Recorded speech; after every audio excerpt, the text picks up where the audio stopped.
Welcome back to CTV Morning Live. We are joined once again by Jason Lauren, who's the executive chef and the owner of Essence Catering. So great to have you here. We made these great appetizers, canapes, I should say, sure. in the first segment, and we are actually going to be using a similar style to make the second kind of appetizer we're going to do today. So you've bought the phyllo, you've made your goat cheese mousse. We're going to use the same components there. The only difference that we're doing with this one is we're going to have a little nugget of blue cheese in it. In this, we've got some roasted beets. These are candy cane beets and yellow beets, and just some pear that we've diced up and put in there. So there's the yellow beets as well? Yeah, yellow beets and candy cane beets. And then we've got the red beets, but put these in only at the last minute because everything will be red within a few minutes. So we put these in at the end.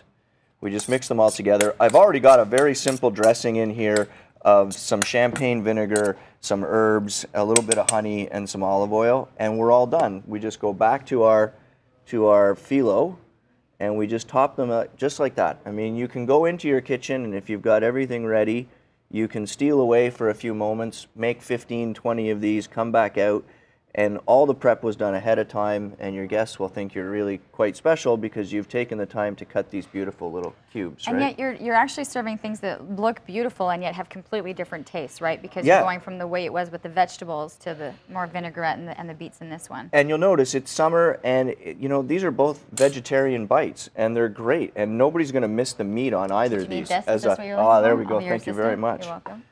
And then you can just very easily come out with these. You know, a few minutes, you've made enough to bring out for about a dozen people, and you're all done. And hopefully they like them as much as my customers like them if you make them. usually the pros are able to do it that much better. But you were talking to also about some of the herbs that you're using this. And this is something that you'd like to use, but you're also taking part in Herb Fest. Yeah, so this year is the international herb of the year is rose. And I was asked to take part in a rose competition. So on Sunday at Herb Fest, we're going to be doing a competition with 3 chefs, all using rose as the central ingredient. So what would you normally do with that? I'm trying to think. When I think of rose, I think of Middle Eastern flavors. Okay. So we tried to come up with things that weren't desserty, because that's generally where you see rose flavors coming in. So we came up with a plate that really highlights an awful lot of rose. Not dessert. No, not dessert. More with well, we've got like. we're not going to give it away. Sure, because I've got competitors that are probably watching right now. So we've played with the idea of pistachio, rose, and strawberry, and they come together really nicely on this dish. And we're hoping that the subtlety of rose comes through in all the components, and it's not like your grandmother's bathroom. You know what I mean? Yeah. Because that's the first thing I thought of with rose. I was like, oh no. How does it come through, though?